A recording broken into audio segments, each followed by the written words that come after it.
2017లో అమెరికాలో హత్యకు గురైన ఏపీకి చెందిన శశికళ కేసు గుర్తుందా?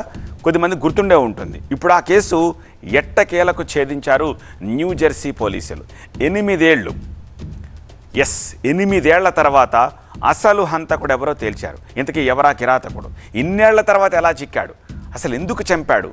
ఈ అన్ని విషయాల్ని ఈ స్టోరీలో నేను మీకు చెప్తాను. అమెరికాలోని కాగ్నిజెంట్ టెక్నాలజీస్లో పనిచేసిన భారతీయ ఉద్యోగి నజీర్ హమీదే ఈ హత్యకు కారణమని అధికారులు గుర్తించారు. నిందితుడు నజీర్కి చెందిన కంపెనీ ల్యాప్టాప్ నుంచి సేకరించిన DNA నమూనా సంఘటనా స్థలంలో దొరికిన రక్త నమూనాతోటి సరిపోల్చడంతో ఇన్నేళ్ల తర్వాత ఈ నిజం బయటకు వచ్చింది. అసలు ఏం జరిగింది? 2017 మార్చి 24న న్యూజెర్సీలోని ఫాక్స్బెడెస్ అపార్ట్మెంట్లో ఉంటున్న శశికళ, ఆమె 6 ఏళ్ల కొడుకు అనీష్ దారుణ హత్యకు గురయ్యారు. అయితే కుటుంబ సభ్యులతో సహా పోలీసులు కూడా భర్త హనుమంతరావే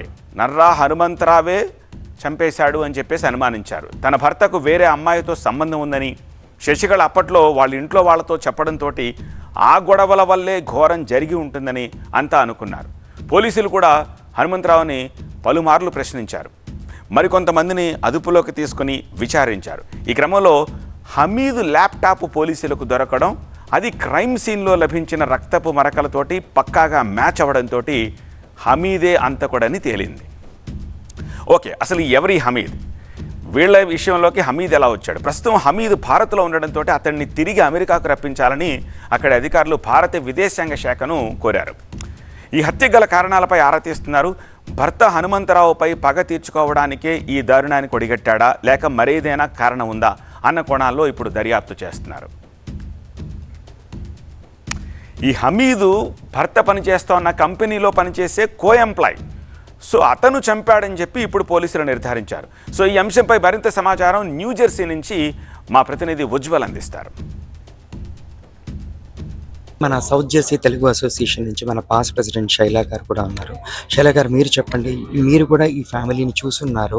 సో వాళ్ళు మీకు ఎలా అనిపిస్తుంది? అంటే ఇన్ని ఏళ్ల తర్వాత ఇది ఒక మిస్టరీ వీడిందని అనుకున్నామండి. Like very happy to find at least further updates మనకు వచ్చాయి అనడానికి చాలా హ్యాపీగా ఉంది. బట్ అథారిటీస్ స్టిల్ కూడా క్లియర్ ఎవిడెన్స్ ఇవ్వలేదని నేను అనుకుంటున్నాను.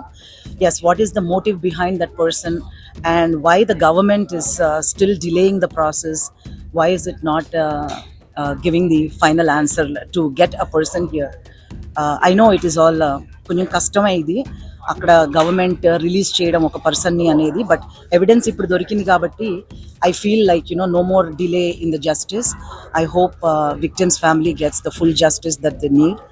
And it will be a final closure given to the community as well on behalf of Shashikala and Anish. We are hoping for the best outcome in this. Sir, మీరు చెప్పండి, అంటే మీకు ఎలా అనిపిస్తుంది? వాళ్ళ ఈ జస్టిస్ దొరికినట్టు అనిపిస్తుందా? జస్టిస్ కి పాత్ అయితే దొరికిందని చెప్పేసి అనుకుంటున్నాం అండి. ఎందుకంటే ఇది ఆల్మోస్ట్ 7 years. ఇతను సస్పెక్ట్ ఎవరైతే ఉన్నారో అతను కాగ్నిజెంట్ అని చెప్పారు. నేను కూడా కాగ్నిజెంట్ నుంచి యాక్చువల్గా మేమంతా కామ్కాస్ట్ లో వర్క్ చేసేవాళ్ళము. ఇప్పుడు ఆ ఫీచర్స్ని నేను గుర్తుపట్టలేకపోతున్నాను కానీ బట్ రియల్గా ప్రాసిక్యూటర్స్ ఆఫీస్ మాత్రం చాలా ట్రెమెండస్ దీంతో, ఆల్దో 7 years పట్టింది, పర్లేదు, బట్ అట్లీస్ట్ ఒక క్లూ అయితే దొరికింది. ఇప్పుడు ఎక్స్ట్రాడిషన్ ప్రాసెస్ పాయింట్ ఆఫ్ వ్యూలో వాళ్ళు వర్క్ చేస్తున్నారని చెప్పేసి అంటున్నారు. తొందరగా ఇక్కడికి తీసుకొచ్చి జస్టిస్ దొరకాలి శశికళ నర్రాకి. వాళ్ళ మోటివ్ ఏంటో ఇప్పుడు శైల గారు అన్నట్టు మోటివ్ ఇంకా తెలియదు. ఆ మోటివ్ కూడా బయటకు వస్తే చాలా బాగుంటుంది. అది మాకు ఇంకా ఎక్కువ సంతోషాన్ని ఇస్తుంది.